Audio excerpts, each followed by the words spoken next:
toda la clase de hoy vamos a hablar de ecuaciones constitutivas, empezando por una introducción, después pasando a medios elásticos y después hablando de plasticidad, que todo eso es relaciones constitutivas.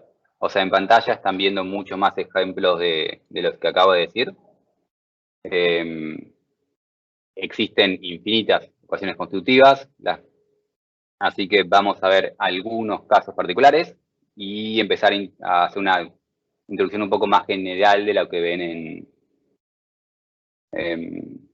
el grado.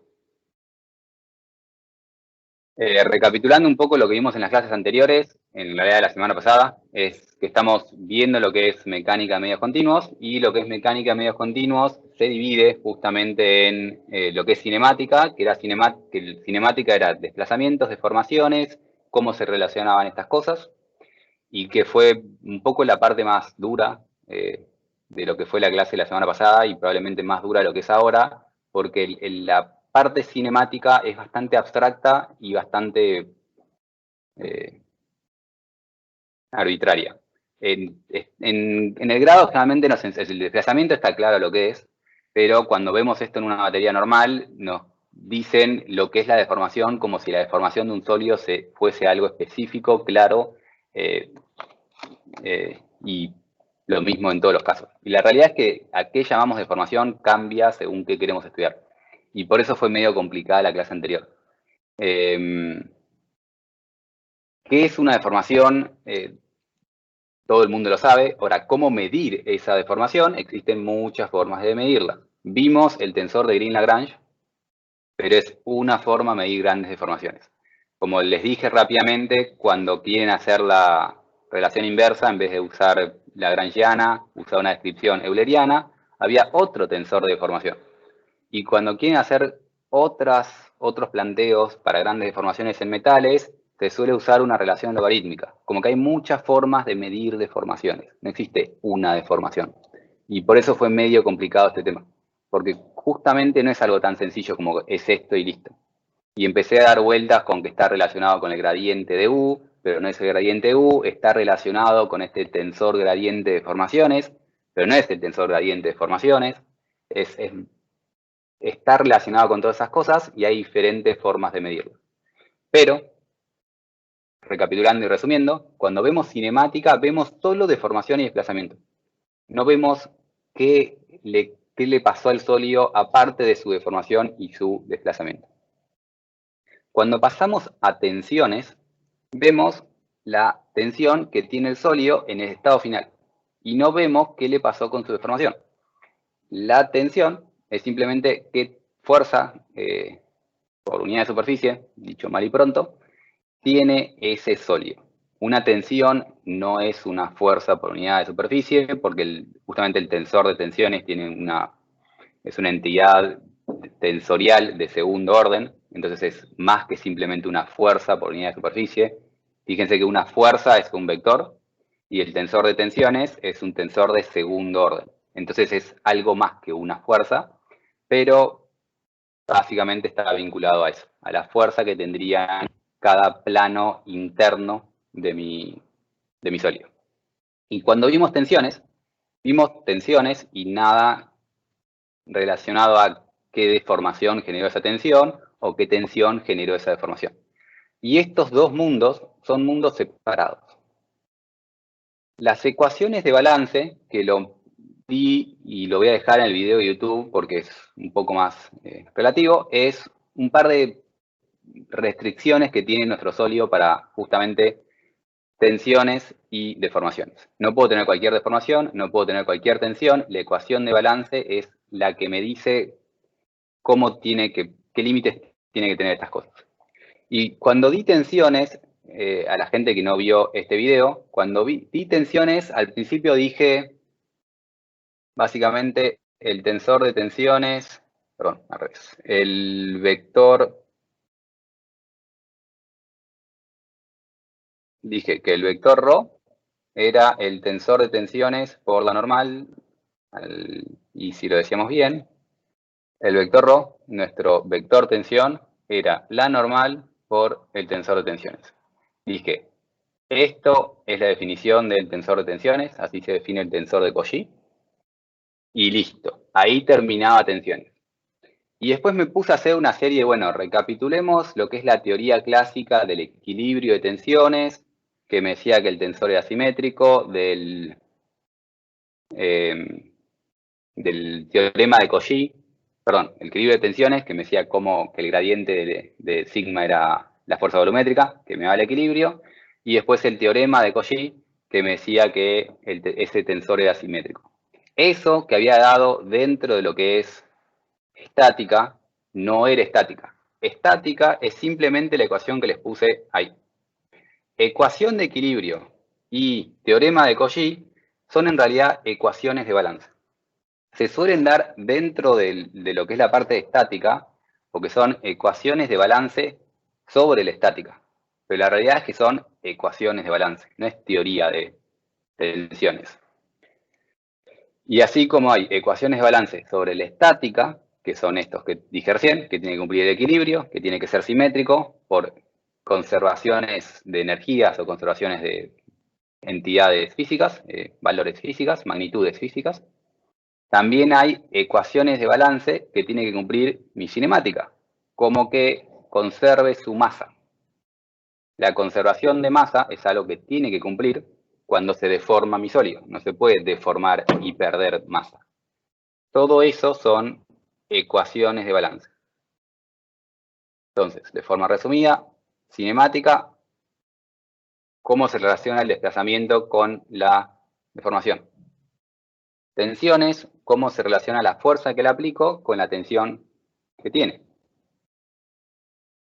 Ecuación de balance, ciertas restricciones que tiene que tener estas cosas que pasaron antes por conservación de magnitudes físicas. Y lo que nos falta es ecuaciones constitutivas, que vamos a ver hoy, que me dice cómo se vincula esto con esto.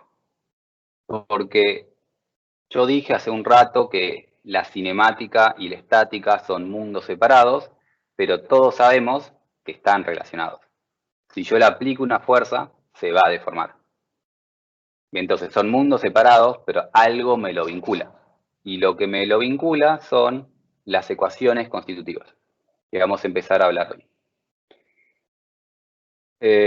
Para gente que no quiere ver este video, simplemente volví a hablar de equilibrio y de teorema de Cauchy, pero intentando dar una visión un poco más formal, totalmente innecesaria, pero me parece que es importante por si alguien quiere profundizar, separar lo que es estática, cinemática y ecuaciones balance de forma bien clarita. Y ahora sí pasamos a ecuaciones constitutivas, que es cómo se vinculan esas dos cosas de arriba. ¿Alguna duda por ahora? No. Bien, entonces, como dije recién, nuestras ecuaciones constitutivas van a vincular estos dos mundos. Tengo el mundo de la fuerza, que es estática y vinculación entre tensión y fuerza. El mundo de la deformación, que me dice cómo se relaciona la deformación y el desplazamiento. Es decir, si tengo un desplazamiento, puedo calcular mi deformación. Si tengo una deformación, puedo calcular mi desplazamiento. Y mi ecuación constitutiva va a cerrar este circuito, porque es cuando yo cierro este circuito, ahora sí, aplico una fuerza y puedo calcular el desplazamiento generado por esta fuerza. Pero para hacer eso necesito algo que me vincule estas dos cosas. Y cómo se vinculan estas dos cosas depende de cuál es el medio continuo que tengo, que estoy utilizando, que tengo en mi dominio.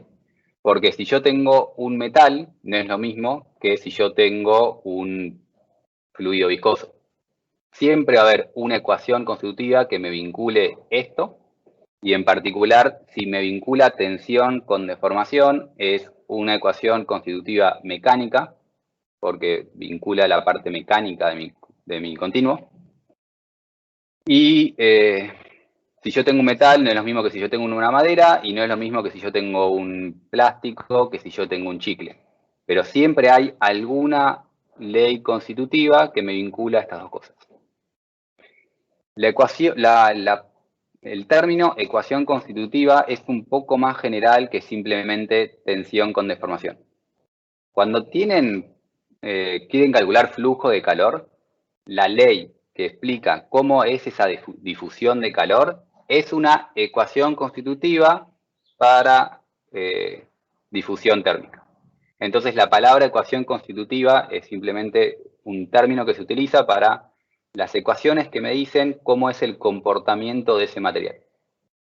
En nuestro caso nos vamos a concentrar entre tensión y deformación, pero si van a un libro general y buscan el término este, van a dar otras ecuaciones constitutivas que dar comportamiento material. Cómo fluye el calor o cómo fluye un fluido y cómo la presión afecta la velocidad de este fluido, eso es una ecuación constitutiva. La ley de Fourier, la ley de Darcy, todas esas cosas son leyes constitutivas. Nosotros nos vamos a concentrar en tensión y deformación. Entonces, básicamente, lo que quiero tener es una caja, que esa caja puede tener muchas formas, donde yo le ingreso deformación y sale tensión. O, si yo tengo las tensiones, le ingreso las tensiones y salen las deformaciones. Y es cualquier cosa que me vincule estas dos entidades. Por lo tanto, la puedo escribir como que mi ley constitutiva es una cierta función, que si esa función ingreso como dato deformaciones, me devuelve las tensiones. Esta f es la función que describe mi ecuación constitutiva. Y si puedo plantear esto, puedo plantear una especie de f inversa, que si le ingreso las deformaciones, me da las... si le ingreso las tensiones, me da las deformaciones. Entonces, la ley constitutiva es, de forma general, esto. No tiene que tener una forma específica, no tiene que tener una forma matricial o una forma tensorial explícita. Simplemente es algo que ingreso esos datos, hace cuentas, hace algo y me devuelve la complementaria. En lo que vemos en grados, si vemos únicamente elasticidad, estamos acostumbrados a que sigma sea una matriz por epsilon. Ahora, esta forma es una forma de hacer y plantear relaciones entre tensiones y deformaciones, pero no es la única. No estoy obligado a plantear las relaciones de esta forma. Lo digo porque cuando entremos en elasticidad, así es como voy a plantear mi relación constitutiva. Pero no estoy obligado a escribirlo de esa forma. Es algo que meto las deformaciones y salen las tensiones. Lo que sí es importante es que cuando acá digo meto deformaciones, digo meto todas las deformaciones y acá todas las tensiones. Para estar bien escrita, tiene que estar escrito en espacial. No puedo vincular un sigma con un epsilon y decir que esa es una ley constitutiva. Tengo que vincular mi estado tensional con mi estado cinemático, entero, para que sea una ley constitutiva. Pero bueno, vamos a plantearlo como está acá abajo. Digamos, pero se puede plantear otras formas y de hecho es muy común plantearlo de otra forma. Si alguien trabaja en suelos o trabaja en un momento en suelos, sabe que muchas veces se plantean relaciones no entre tensión y deformación, sino entre relaciones de vacío y tensiones de corte. No sé, usan otras cosas que no son deformación. La relación de vacíos que tiene mi suelo está obviamente relacionada con mi deformación. Entonces, hablar de relación de vacíos es hablar de deformaciones. Pero se plantea la relación constitutiva entre relación de vacíos y presión, en vez de entre sigma y epsilon. Y obviamente puedo terminar, si yo tengo entre relación de vacío y presión, vinculo mi relación de vacíos con mi deformación volumétrica, mi presión es el primer invariante y puedo empezar a hablar de vuelta de tensiones y deformaciones, pero no tengo por qué hacerlo. Puedo hacer el camino inverso. Puedo esas deformaciones transformarlas en relación de vacío, hacer la relación con la relación de vacío-presión, y después la presión lo paso a sigma, y al hacer ese circuito lo que tuve es una caja que le metí deformaciones y me salieron tensiones. Y cualquier cosa que haga eso va a ser una relación constitutiva. ¿Sí?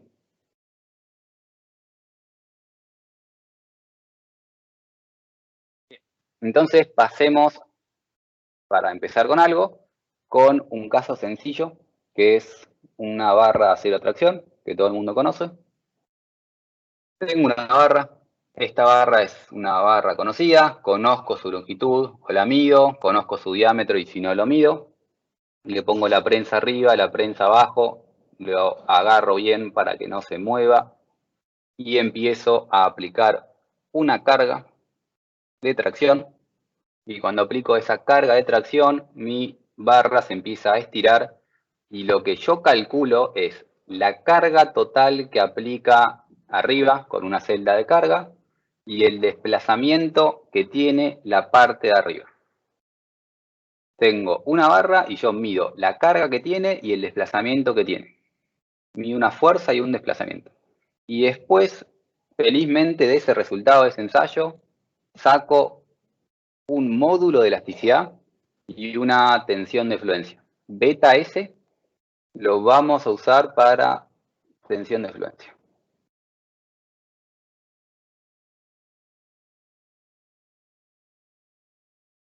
Entonces, apliqué una carga y un desplazamiento y medí algo que es un módulo de elasticidad que me vincula tensiones y deformaciones y algo que es una tensión de fluencia que me habla de la tensión interna que tenía esa barra. Y en general hacemos esto y decimos que medimos las propiedades del acero. Pero realmente medimos las propiedades del acero. Son las propiedades del acero. El acero está definido por eso.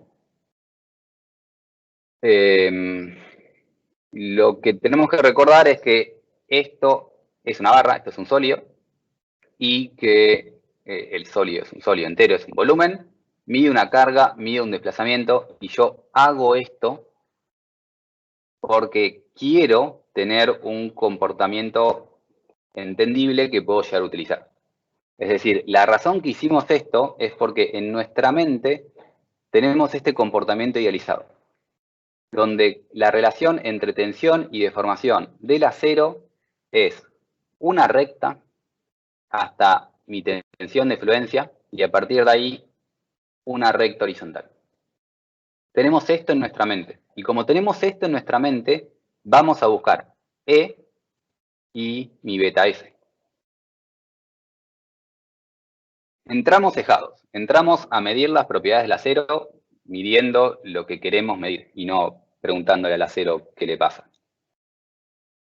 Y no solo hacemos eso, sino que lo hacemos sin pensar todas las hipótesis que involucró llegar a esta relación midiendo lo anterior. Es decir, yo había medido una fuerza y después de medir una fuerza, calculé una tensión y una tensión de fluencia. Y yo medí un desplazamiento, cuánto se alargó mi barra. Y medí un desplazamiento, pero escribo en mi gráfico del comportamiento que medí una deformación. Medí eso, y acá justamente está la pregunta de qué hipótesis se esconden, y nos podríamos preguntar si esto que medí me sirve para mi problema. O sea, ¿lo hice porque estoy acostumbrado a hacerlo o lo hice porque es lo que necesito saber? ¿Cuándo es suficiente y cuándo no es suficiente? Porque si tenemos ese comportamiento idealizado, el resultado que sale en realidad de mi ensayo es una forma de ese estilo. Esa curva negra no es 100% realista, pero es algo parecido. Vemos que al principio más o menos sale con una recta, que cuando empieza a entrar en influencia, más o menos empieza a ponerse horizontal. Si esto hubiese sido a cero, en realidad medio que pega un pico y empieza a bajar. O sea, si esto hubiese sido a cero, probablemente hubiese sido algo más así, que se va para arriba y después sí empieza a estabilizarse. Vimos que influencia no es perfectamente horizontal, es más o menos horizontal, pero no es perfecto. Y lo otro que asumíamos, y no lo dije, es que si yo descargaba, me imaginaba una descarga perfectamente paralela a esta carga, Y vemos no solo que no es perfectamente paralela, sino que la descarga y la recarga no pasan por la misma curva. El gráfico se parece, pero hay que recordar que ese gráfico de esa línea negra que se parece es fuerza versus delta L. No era sigma epsilon, era fuerza dividido delta L. Para pasar a sigma epsilon, lo que yo hice es la fuerza la dividí por el área. Y el delta L lo dividí por la longitud. Entonces, cuando hablaba de qué hipótesis necesitaba para medir fuerza y vincularlo con el área, es que yo definí, al hacer esto, la deformación de esta forma y la tensión de esta forma. Que es muy conveniente, pero ¿está bien hacer esto? ¿Estás siempre bien hacer esto?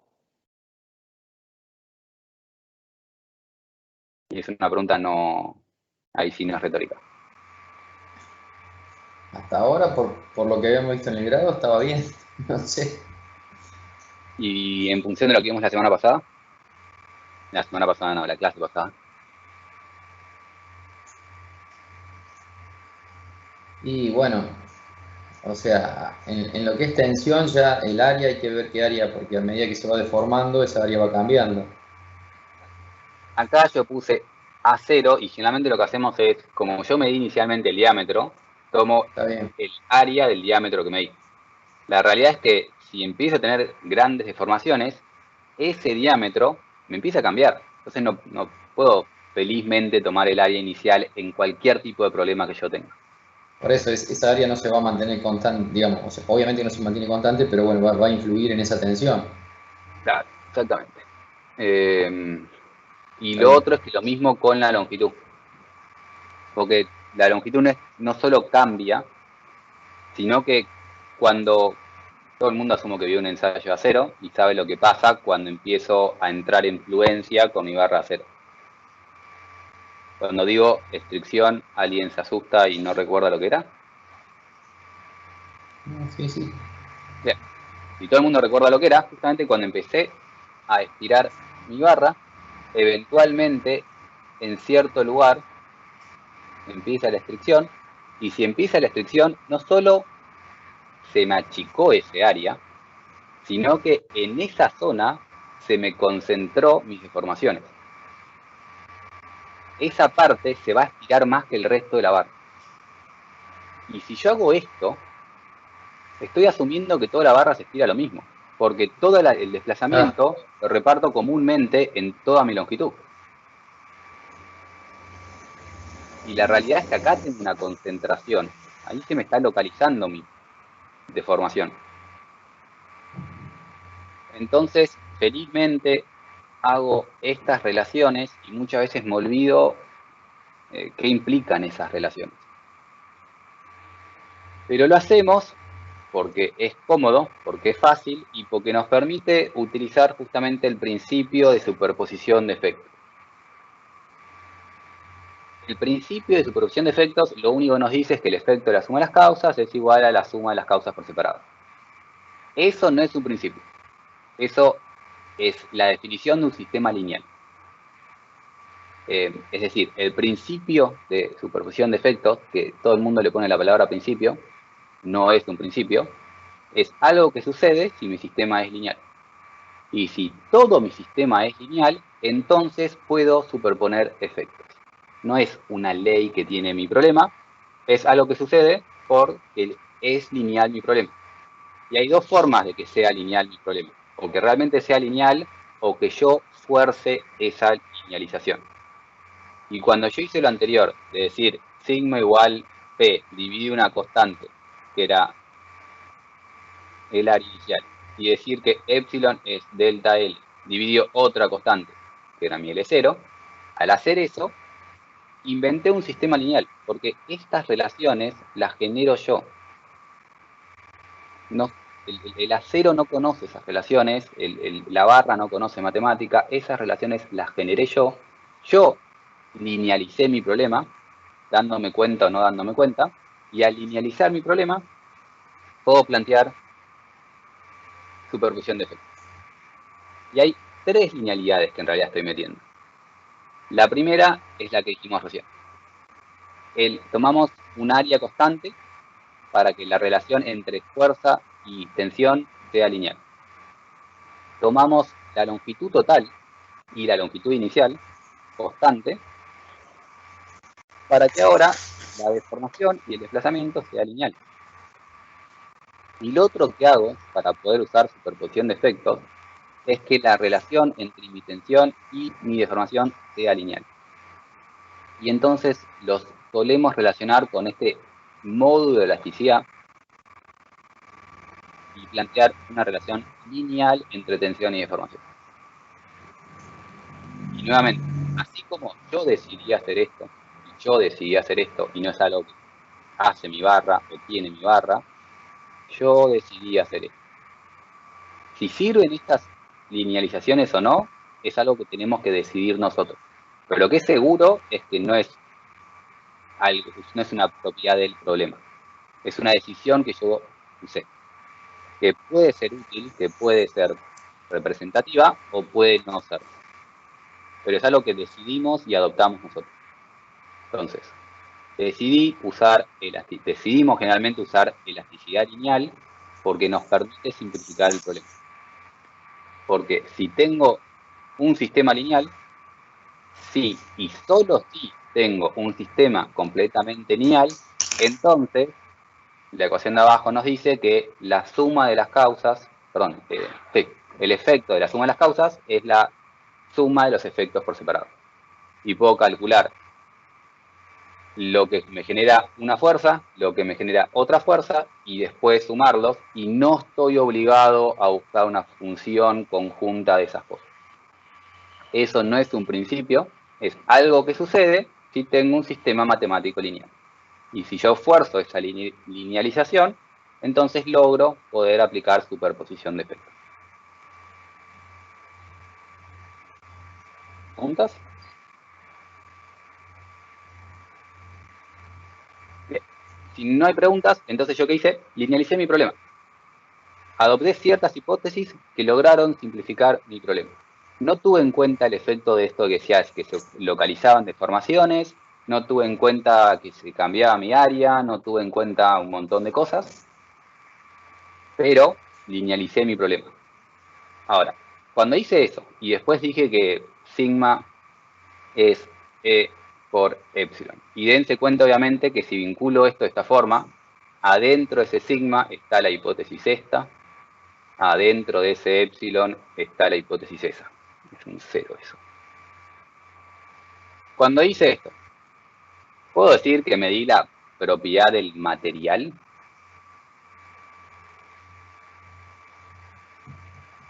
¿Ese acero tenía ese módulo de elasticidad?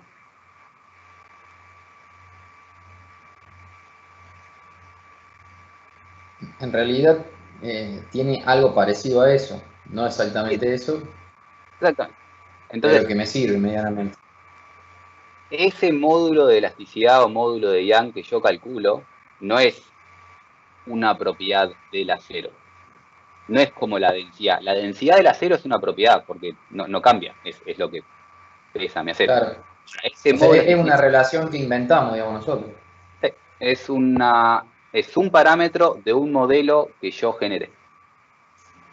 Es simplemente un parámetro de un modelo que yo inventé y decido utilizar. Entonces, esta propiedad que solemos hablar como propiedades materiales son parámetros de modelos específicos. Si uso otro modelo, si uso otras hipótesis, me va a dar otro valor. En el acero, como aplica tan bien, estamos muy chipeados a decir es la propiedad del acero. Pero cuando vamos a materiales mucho más complejos, esto es mucho más difícil. Cuando van a un hormigón, se empieza a ser complicado, porque en el hormigón la relación no es tan lineal. Entonces, hablar de un módulo de elasticidad del hormigón es hablar de algo muy fuerte. Y por eso empieza a haber el E50 o el módulo de elasticidad ciertas relaciones, porque ya no hay un módulo de elasticidad. Entonces tenemos que empezar a ser un poco más específicos a qué llamamos ese módulo de elasticidad. No es simplemente algo que vincula sigma con E. Y si vamos a materiales todavía más complejos como el suelo, el suelo no tiene un modo de elasticidad ni por cerca. Y cada modelo material que utilice va a usar otro parámetro de rigidez para ese intento de modo de elasticidad. No es algo que tiene mi material. En el acero va muy bien, pero a medida que complejizamos el material, cada vez funciona menos. Es algo que aplica más o menos y utilizamos para calcular deformaciones. Porque dije que en hormigón está muy poco claro de qué valor tengo que usar. Pero si en algún momento tengo que hacer una cuenta, tengo que adoptar algún número. Pero es importante acordar que ese número que termino adoptando no es esto realmente. Es un número que termino adoptando para poder usar la teoría que conozco.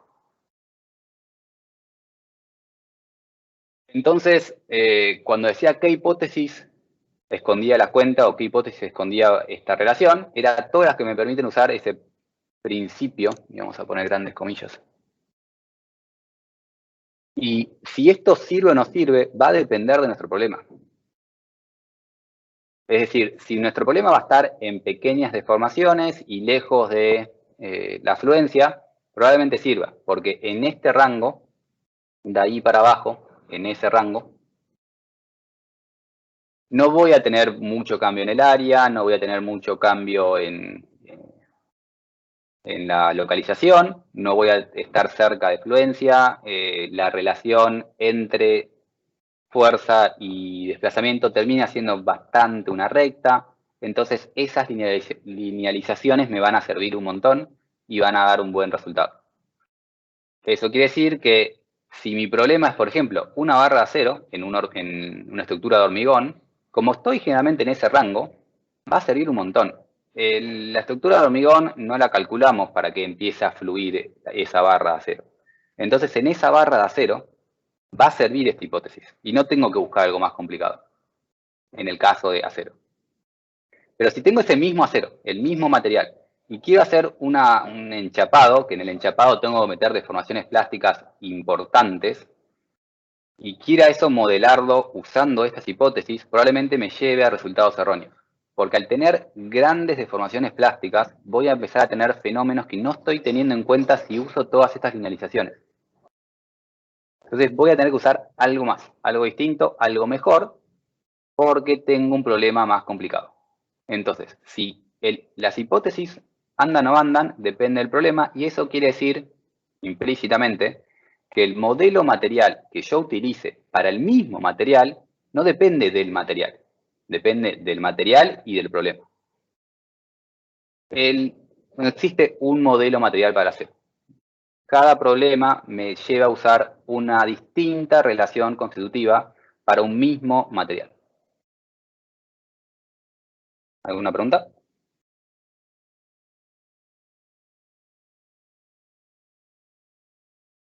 No, por el momento no. Cuando hablamos entonces de relaciones constitutivas, estamos hablando por ahora de elasticidad lineal, que es la más sencilla. Siempre en realidad en los ensayos vamos a medir esto, y ese dividido área inicial va a depender de lo que hagamos. Vamos a medir eso, pero generalmente vamos a intentar hacer sigma epsilon. Entonces es importante ya de por sí saber qué medimos cuando queremos comparar y calibrar contra un ensayo experimental y qué ponemos en el programa. Porque si alguien trabaja en elementos finitos se va a vincular epsilon con sigma. Y si yo medí delta L y P, cuando calibre, tengo que ver de calibrar esto bien. Porque si tengo grandes deformaciones, como dije antes, no es lo mismo. Pero bueno, en principio, dejamos ahí ese P y delta L. Y tenemos elasticidad lineal, que es la más sencilla. Y después tenemos otras elasticidades que se marcan dentro de lo que es no lineal, que es cualquier cosa que no es una recta. Ahora, si es elástico, la palabra elástico quiere decir que cuando cargo, descarga por la misma recta. Es decir, carga hasta acá, quiero descargar, vuelve por la misma recta. Y eso quiere decir que es elástico. Por lo tanto, si yo tengo un ensayo experimental y lo único que tengo es una curva de carga, no sé si es elástico o es plástico. Me dicen, vengo cargando y cargo de esta manera, no sé qué es eso. Tengo que saber, tengo que hacer la descarga para saber qué material tengo. Y si cuando descargué así, entonces es elástico. Si no era una recta, es no lineal. Otro modelo material que tenemos, y que conocemos y usamos bastante, es la elastoplasticidad perfecta. Que la elastoplasticidad perfecta era un tramo perfectamente elástico y un tramo perfectamente plástico. ¿Por qué llamo perfectamente elástico, perfectamente plástico? Porque cuando voy avanzando por acá, toda mi deformación es elástica. Si yo vengo acá y descargo, descarga de forma elástica. Y cuando estoy acá, dije perfectamente plástico, porque cuando voy avanzando por esta curva, toda mi deformación es plástica. Ya no tengo más deformación elástica. Cuando yo descargo, y descargo de este punto o descargo de este punto, la deformación que descarga es la misma, porque descarga la parte elástica. Y si es perfectamente plástica, yo avancé y descargo la parte elástica. La palabra perfecta quiere decir eso. O es elástico la deformación o es plástica. Y están bien separadas. Y el punto en que se separan es este punto de acá, que es mi tensión de fluencia. Y esa es la definición de la palabra fluencia. La fluencia es el fin del periodo elástico. Se define de esa manera. No es cuando deja de ser recto o cuando empiezan a pasar cosas raras. La fluencia es el fin del periodo elástico. Antes de fluencia es elástico, después de fluencia empieza a plastificar algo.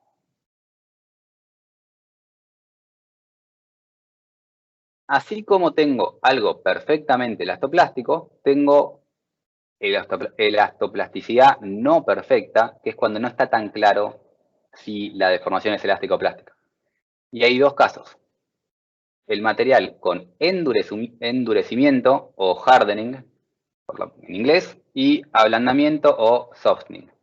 Es muy común hablar en muchos términos en inglés, entonces muchas veces vamos a hablar de un material con softening en vez de decir con ablandamiento. Es lo mismo. Endurecimiento quiere decir que a partir de que llegamos a fluencia, mi material igual puede aumentar la tensión que tiene. Y ablandamiento es que después de fluencia cada vez parece resistir menos.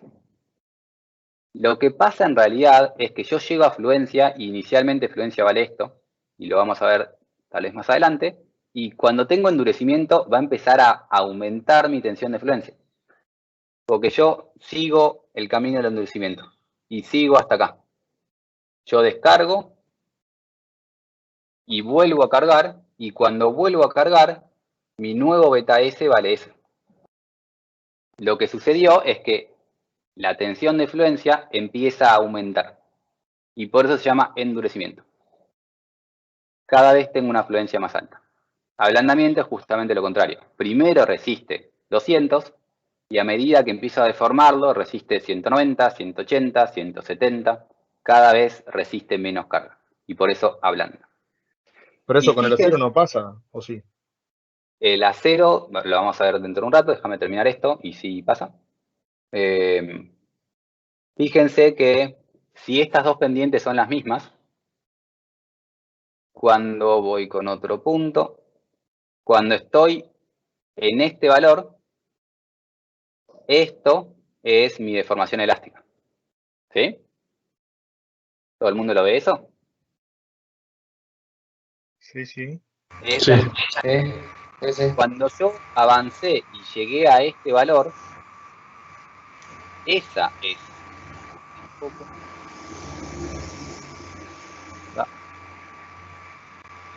Esa es mi deformación elástica.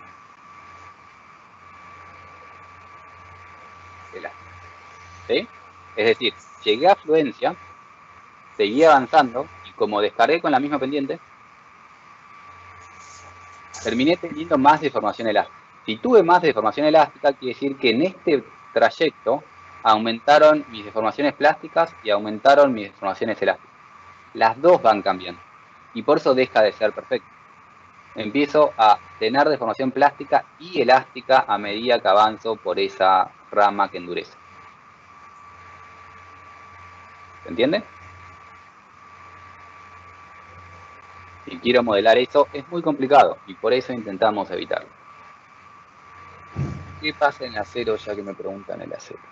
Ustedes saben que esto más o menos es una cosa recta.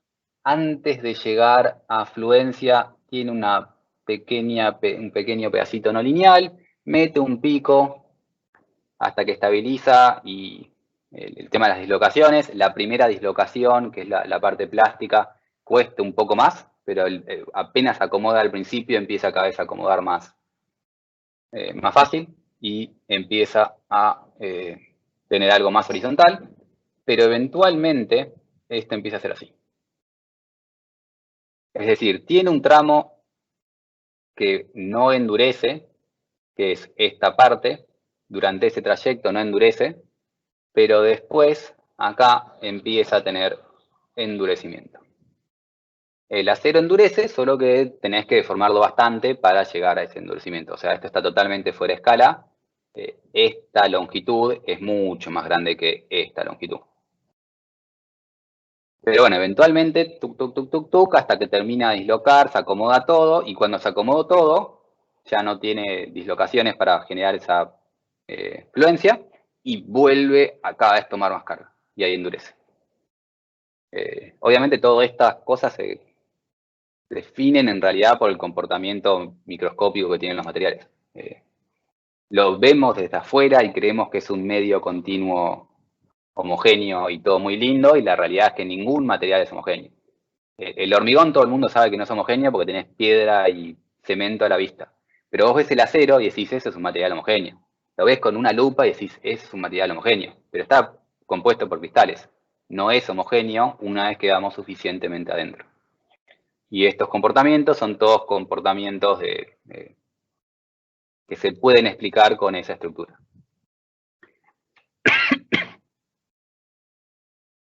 Este es el acero. El hormigón, en cambio, ya todo el mundo, no sé si todo el mundo sabe, pero es algo que más o menos tiene algo elástico, lineal al principio.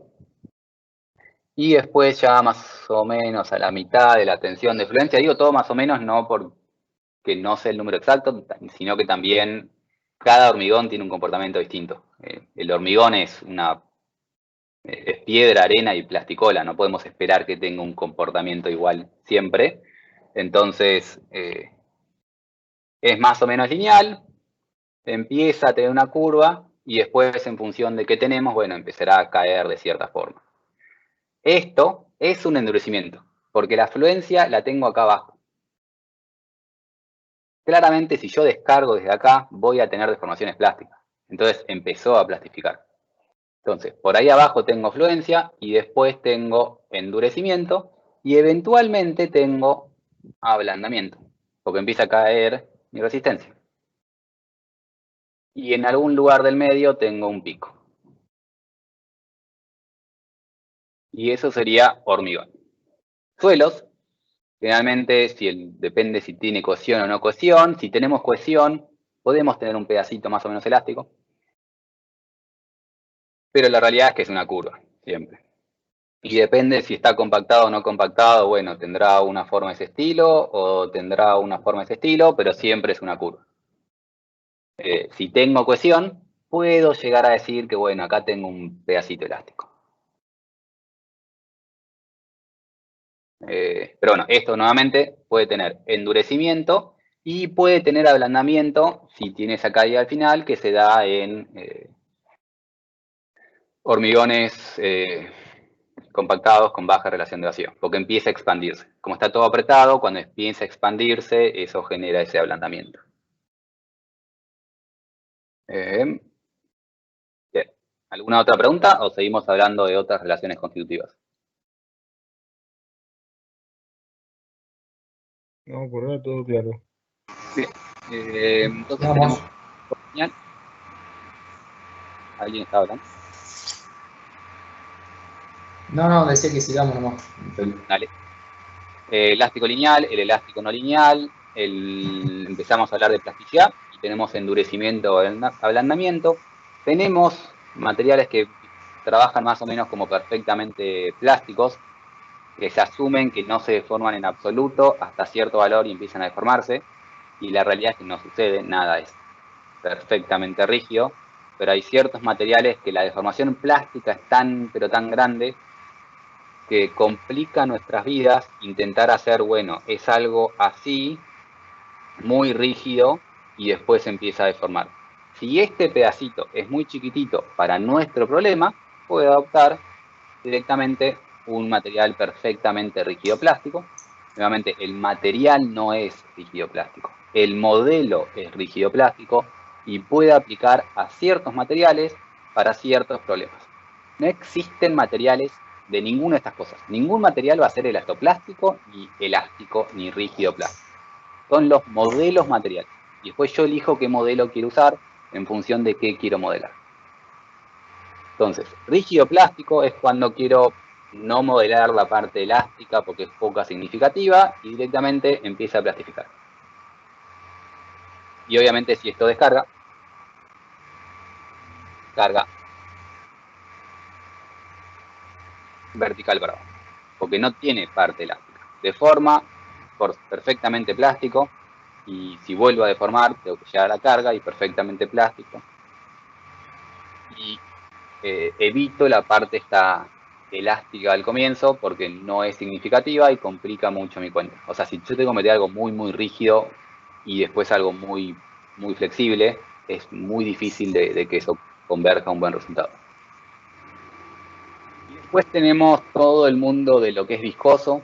La palabra viscoso quiere decir en función del tiempo. Entonces, las cosas viscosas son cosas que dependen del tiempo o del tiempo que pasa, porque, por ejemplo, el hormigón, como va fraguando, realmente va cambiando su rigidez y su tensión máxima que soporta, eso va cambiando con el tiempo porque va endureciendo. Aparte, hay materiales que dependen, por ejemplo, de la velocidad de carga, que es la mayoría. No es lo mismo, no resiste lo mismo ningún material si yo le aplico una carga poquitito que si le pego un tiro y es un impacto. Si quiero modelar eso correctamente y el cambio del comportamiento material en función de la velocidad de carga, tengo que usar un modelo viscoso. Y tengo modelos viscosos elásticos que implican que van a volver a no tener deformaciones, es decir, no queda ninguna deformación plástica, y deja de ser esto una curva que se sube sobre sí misma porque hubo tiempo en el medio. Si lo hago bien rápido, va y viene por su curva, pero como hubo tiempo en el medio que pasó este comportamiento viscoso, no se sube sobre sí misma, pero sí vuelve a cero. Y deformaciones, materiales viscoplásticos que, por ejemplo, el hormigón, le pongo cierta carga, pero, ¿sí? Sí, ¿podrías repetir ¿Sí? recién lo que dijiste antes? Lo de viscoelástico. Antes de empezar a hablar de lo viscoplástico. Lo que dije en viscoelástico era, bueno, visco, todo funciona el tiempo, y elástico, en el mundo del viscoelástico, quiere decir que cuando cargo, descarga sin deformaciones residuales. No hay ninguna deformación permanente. No se Pero termina descarga por subiendo. otra curva. Sí, pero porque hay un efecto de tiempo en realidad. Si yo lo hiciese inmediato, esto va y vuelve. Bien. Pero O sea, yo fui cargando, empezaron a pasar cosas viscosas y después de cierto tiempo empecé a descargar y terminé descargando por otra cosa. Eso es un efecto de tiempo. ¿Perdón? Una consulta, esas curvas son en función del tiempo, es decir, que si uno cambia el tiempo que se aplica, cambia también la curva, ¿no? Exactamente, para un mismo material, por eso, si el mismo material, si yo lo hacía instantáneo, iba y volvía. No lo hice instantáneo, bueno, lo hice rápido, en un minuto. Iba a hacer algo así. Ahora lo hago en un mes. Va a hacer algo así. Porque cada vez que cambio el paso de tiempo que aplico mi carga, o el paso de tiempo que dejo mi carga aplicada, o hago ese tipo de cosas, cambia la curva por la que va y por la que vuelve. Tanto para aplicar la carga como para descargar la carga, ¿no? Instantáneo, como es elástico, tuk tuk, pero como no es instantáneo, empieza a volver por otra curva. Ok. Si es elástico, vuelve a cero. Si no es elástico, no vuelve a cero. Y por ejemplo, tenemos cosas como el hormigón, que yo cargo el hormigón, llego acá y lo dejo ahí con una carga. Es decir, cargo el hormigón y le pongo una pesita de 100 kilos y espero. Y a medida que voy esperando, va aumentando la deformación. Y mientras más espero, más aumenta esa deformación. Eventualmente, descargaré y llegará a cierto lugar con cierta deformación permanente. Y eso es viscoso, porque depende del tiempo, y plástico, porque queda con deformaciones permanentes. Y nuevamente depende de la cantidad de tiempo. Si alguien se pregunta en un momento, esto parece decir que, bueno, te deforma un montón en la primera hora y un poquito en el primer día y un poquitito menos el siguiente mes, y parece que cada vez es más poquitito, y nuestra mente dice, bueno, converge un resultado. Hay materiales que no. Hay materiales que parecen tener comportamiento viscoso por eternidades. Es decir, hay materiales muy viejos como suelos que parecen tener todavía, después de miles y miles de años, todavía comportamiento viscoso. No está muy claro si realmente tiende a un valor final. O sea, si es asintótico o simplemente es cada vez menos, pero sin tener una asíntota. Eso es una cosa es cómo es el material parece ser eso, y otra cosa es qué queremos usar, qué modelo queremos usar para intentar representar ese material. Porque si no queremos ver el comportamiento de la deformación de nuestra base en 1.000.000 de años, la verdad que no nos importa realmente qué pasa después de 150 años. Entonces, depende de qué queremos modelar, usaremos distintos modelos. Y estos son algunos de los modelos constitutivos que tiene el sólido, no son todos, hay muchos. Pero bueno, esto es algunos modelos, y ahora vamos a ver un poco más de cómo plantear estos modelos y seguir hablando un poco de filosofía de cómo hacer estas cuestiones.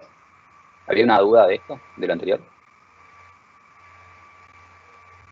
Bien, si no hay dudas, entonces cuando tengo una relación constitutiva, eso es lo que quiero representar, las curvas esas que quise representar, pero la realidad es que yo tengo que buscar matemáticamente una forma de escribirlo, es decir, quiero una función, como dije antes, de epsilon que me dé signo. Yo necesito buscar eso, meter deformaciones y que me devuelva tensión. Y cualquier función que haga esto me va a servir. Es decir, que lo que quiero plantear cuando hago ecuaciones constitutivas, y ya no relaciones en el aire, si quiero una ecuación constitutiva, necesito algo matemático, una función que yo le voy a meter epsilon y me va a devolver signo. Pero si mi material es no lineal, ya no voy a solo meterle epsilon. No es suficiente. Vuelvo un segundo para atrás. Cuando yo estoy en este punto y descargo, perdón, cuando yo estoy en este punto y cargo, o cuando yo estoy en este punto y cargo, el comportamiento constitutivo no es el mismo. Porque yo acá aplico un aumento de deformaciones y me da esta tensión. Y acá aplico un aumento de deformaciones y me da ese aumento de tensión. Entonces, esa ley que me dice cómo va cambiando la tensión cuando aumento mi deformación, va cambiando a medida que va avanzando la carga. Entonces no le puedo decir simplemente cuánto vale el epsilon que le meto. No es que si yo aplico una deformación me da una tensión. Depende de dónde estoy parado. Entonces, cuando planteaba esto, la realidad es que no le puedo dar solo epsilon. Le tengo que dar más cosas. entonces voy a calcular mi sigma como una función de la deformación que le agrego y de variables de estado, que son las cosas que me dan la información de dónde estoy parado. Estoy en el rango elástico, estoy en el rango plástico, si endurece. Estoy apenas empieza el rango plástico o ya plastificó un montón y empieza a ser un poco más asintótico. Todas esas cosas son variables de estado, que me dan información de cómo está el punto en ese momento. Y con la información de dónde estoy parado y qué deformación, qué cambio de formación tengo, puedo calcular la nueva tensión que va a tener mi sólido. Todo esto sí es no lineal. Si es lineal, es muy sencillo. Pero si es no lineal, le tengo que empezar a dar todo esto y buscar esto con una función.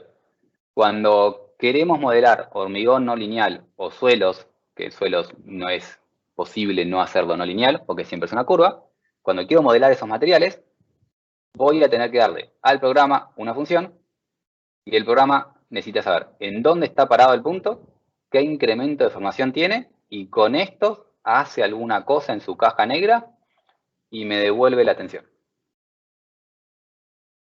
Todo esto son variables de estado. En realidad, la tensión que tiene el punto es una variable de estado. Es una variable que me habla del estado actual que tiene el punto.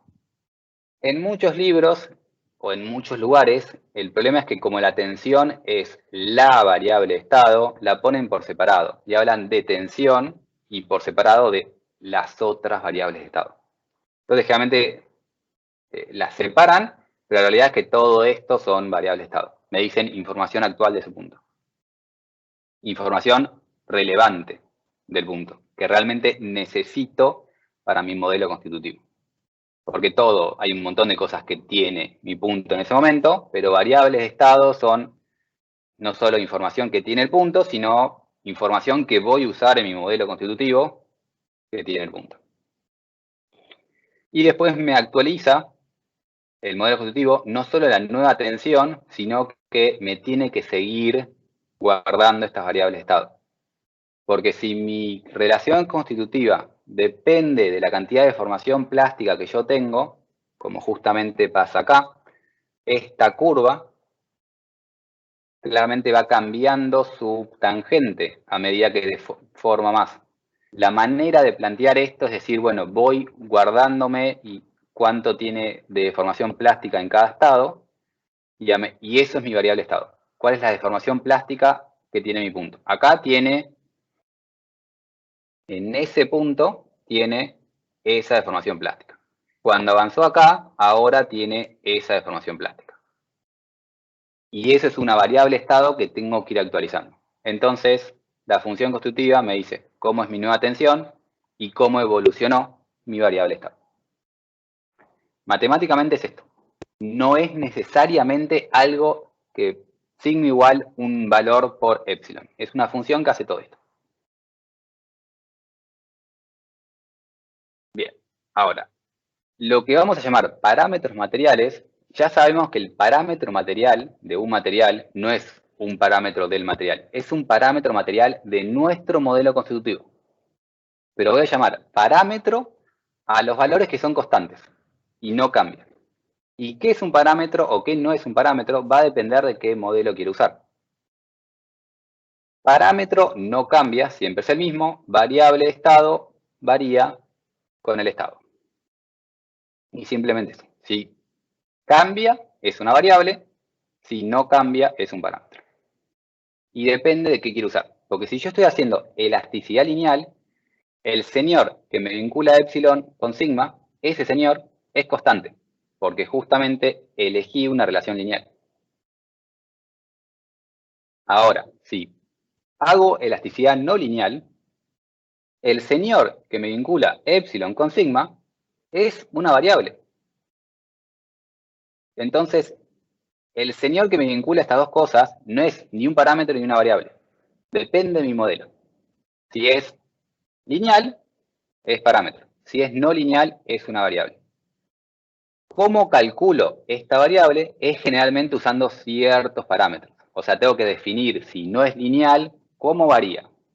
Y cuando planteo ese cómo varía, lo suelo plantear en función de ciertos parámetros. Le doy un valor inicial y una ley de variación. Y esto es una ley común para elasticidad no lineal.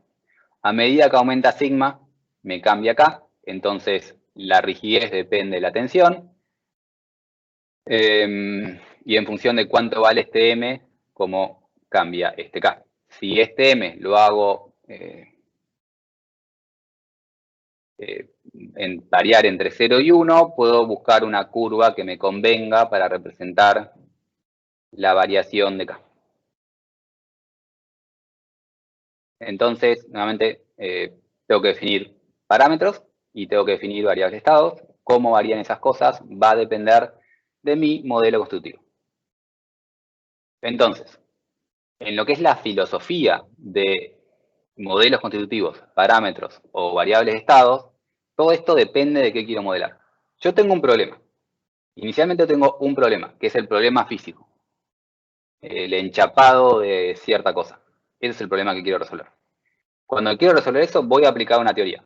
Como es un enchapado, voy a usar teoría de grandes deformaciones y voy a usar una descripción lagrangiana.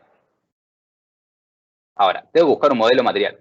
Como es acero, voy a usar elastoplasticidad perfecta porque asumo que todavía no voy a llegar a endurecimiento. O voy a usar un modelo que tenga en cuenta endurecimiento si quiero llegar a ese nivel de deformaciones. Una vez que elegí mi teoría y mi modelo, empiezo recién ahí a calibrar parámetros. Yo sé, tengo algún experimento, sé esa campaña experimental cómo se realizó y empiezo a calibrar los parámetros de este modelo usando esta teoría. ¿Y qué quiere decir de este modelo usando esta teoría? Elasticidad lineal o no lineal, pero para pequeñas o grandes deformaciones. Entonces, voy a calibrar mi parámetro para este modelo y para esta teoría. Y este parámetro entonces depende del modelo que elegí, de la teoría que adopté y del problema que estoy haciendo.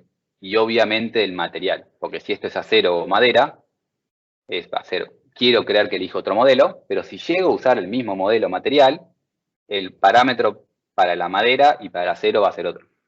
Entonces no puedo decir felizmente, el suelo tiene, el estrato del pampeano tiene cierto modo de elasticidad. Es un error teórico importante. Solemos decir algo de ese estilo, pero si somos un poco más prolijos, lo ponemos de forma tal que sabemos que no tiene un modo de elasticidad. Y decimos, bueno, ¿cuánto vale el E50 para el pampeano?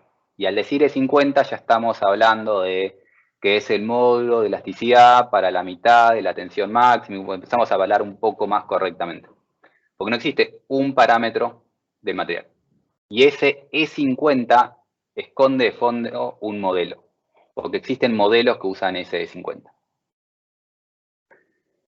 Y después de hacer todo esto, tenemos que recordar que todo esto que hicimos, vamos a poder reproducir algunas características del problema. No siempre todas. Nuevamente, si tengo un acero, el acero es fácil y la solución del acero va a ser buena. Pero la realidad es que no sé qué estoy reproduciendo. Y si hice un buen modelo para captar el estado en deformaciones, tal vez no me dé las mejores soluciones en pequeñas deformaciones. Hago un ejemplo. Yo tengo un material que trabaja de esa forma y quiero medir el comportamiento en este punto, o mejor dicho en ese punto, ¿no? Yo sé que mi problema va a trabajar en este rango de deformaciones, lo que puedo intentar hacer es algo así, un poco mejor, y calibro mi parámetro de esa manera. Y en ese rango, el modelo y la realidad es similar. Pero cuando hice eso, fíjense que este rango de formaciones, el modelo y la realidad se empiezan a separar. Entonces, si yo tenía el mismo material, pero sabía que iba a trabajar en este rango violeta, era mejor tomar esa recta. y no el anterior. Entonces, el parámetro que calibro no solo va a depender del problema, del material y del modelo, sino de qué quiero buscar en mi modelo. Quiero buscar este rango, uso la roja. Quiero buscar este rango, calibro con la violeta. Cuando empezamos a cosas complicadas, el valor que adopto para ese modelo y en ese problema tiene que estar restringida al rango en que quiero trabajar. Y por eso decimos que vamos a reproducir algunas características y algunos no. Tengo que elegir qué quiero hacer y qué perdí. Porque si yo fui a grandes, al rango de deformaciones un poco más grandes, perdí toda la parte que va a tener más o menos pequeña. Entonces, tengo que elegir en función de qué quiero, en función de algo que robustez quiere decir que funcione, que no sea que cambie una cosa de mi modelo y me dé algo totalmente distinto, que siempre dé resultados y que siempre sean parecidos, y intentar verificar de alguna forma que se comporte como se comporta, que es importante, y que los parámetros sean realistas. Cuando los parámetros sean realistas es, nuevamente, tengo esa curva e intenté reproducirla con el modelo. Y yo no puedo ciegamente empezar a meter cualquier valor hasta que la curva pega a mi curva. Cuando tenía esta relación elástica de que mi K era una K de referencia sigma M, esta es una relación no lineal que se usa en ciertos suelos. Esa M no puede valer cualquier cosa. Tengo que saber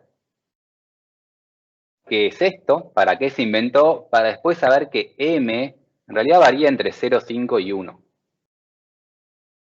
Depende qué suelo tengo. Y no puedo empezar a poner números y tipo, uy, si pongo 0,18 me anda fantástico. Porque ese 0,18 no es realista. No puedo inventar cualquier cosa total de tener una curva mejor. No puedo poner cualquier rigidez para que capte mejor mi cosa si esa rigidez es exagerada. No puedo decir adoptar un valor demasiado alto simplemente porque se me pega mi curva. Porque empezamos a olvidarnos lo que estamos modelando. Entonces, no solo que responda y la curva del modelo se pegue a la curva experimental, sino que el parámetro que utilicé para ese modelo sea algo posible o algo coherente. Y no meter ciegamente valores. Para poder saber eso, tengo que conocer mi modelo constitutivo y no entrar en un programa y decir, uy, este modelo es para suelos. Listo, lo adopto. Intenten conocerlo.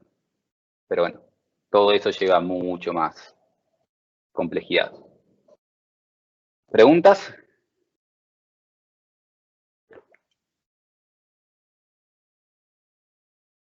No, por el momento no. Después veremos cómo realmente hacemos esto. O sea, por ahora parece sencillo. Y el tema de La clase de hoy, para que sepan, va a ser todo así, explicar un poco en el aire. Ahora la segunda parte va a ser intentar meter un poco más de formulitas o mejor de relaciones, matrices y tensores.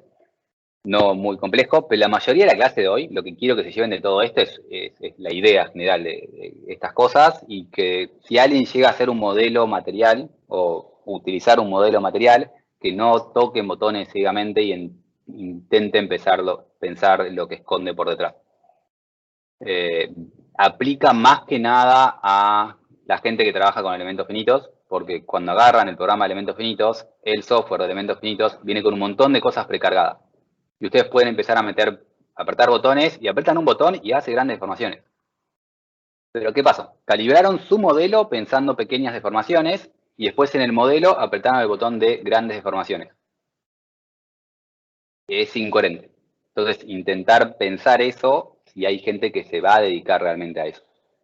Los modelos analíticos no tienen tanta capacidad de modelación constitutiva porque es muy complicado. Esto empieza a explotar cada vez más grande, y si no se meten con métodos numéricos, no pueden hacer modelación constitutiva complicada.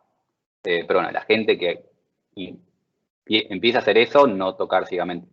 Y cuando digo elementos finitos, puede ser elementos finitos en serio o elementos finitos tipo CIPECAD, porque el CIPECAD ya está empezando a tener cada vez más un montón de opciones, y está bueno intentar entender qué están haciendo ahí y qué hace el CIPECAD, porque no está bueno meter números porque le dijo el compañero que ahí pone 0,8. Hay que intentar pensar esas cuestiones. Pero bueno, Creo la que mayoría de la yo gente... en la parte de elementos finitos nunca incursioné demasiado. El CIPE hace un tiempo lo empecé a chusmear, me pareció que estaba interesante, pero cada vez lo defenestran más. Pero bueno, nada, como que No, da un poco de miedo ponerse a usarlo. es que es un programa extremadamente útil para edificios convencionales. El problema es cuando lo querés usar demasiado para cosas que no sabés que estás haciendo. O sea, si vas a hacer una casa o un edificio de 10 pisos, difícil que hagas algo mal. Porque tiene un montón de controles internos que no te avisan para que justamente no hagas algo muy mal. No, es que Tmecraft te usa corrige un montón de cosas, que eso yo no lo he visto en otros programas donde no te marca cuál es el error, en qué le estás chingando vos. Al menos la parte de lo que es simulación de incendios y demás, que es lo que estuvimos hurgando y que fue el primer módulo que adquirimos, te iba marcando, che, mirá que esto no lo definiste bien, mirá que esto la norma dice tal cosa, entonces te iba marcando los errores como que ibas depurando siempre tu modelo hasta que llegabas al coso. Pero bueno, ya no es en la primera materia en la que nos dicen, no, porque el CIPE, entonces bueno. No, pero es que, déjame aclarar dos cosas. La razón es que tienen, el peligro es distinto. La gente que agarra un Abacus o un ANSYS o ese tipo de programas, ya son gente que sabe más o menos dónde están los botones. Ahora, si no sabes nada, es muchísimo más peligroso agarrar ese software que el CIPCAD. Porque el CIPCAD está pensado para gente que no sabe modelación numérica. Y Claro. como está pensado para esa gente, tiene un montón de estos chequeos que decís vos, o inclusive cuando te calcula armadura de nudos, como saben que estás haciendo cosas raras, te mete armadura de más. Como que intenta que estés siempre del lado seguro. Sí, El sí, sí, no problema te optimiza es, nada directamente, o sea, te tira cualquier boludez y te dice tenés que meterle todo esto fierro cuando vos por ahí con la tercera parte de eso solucionabas el quilombo.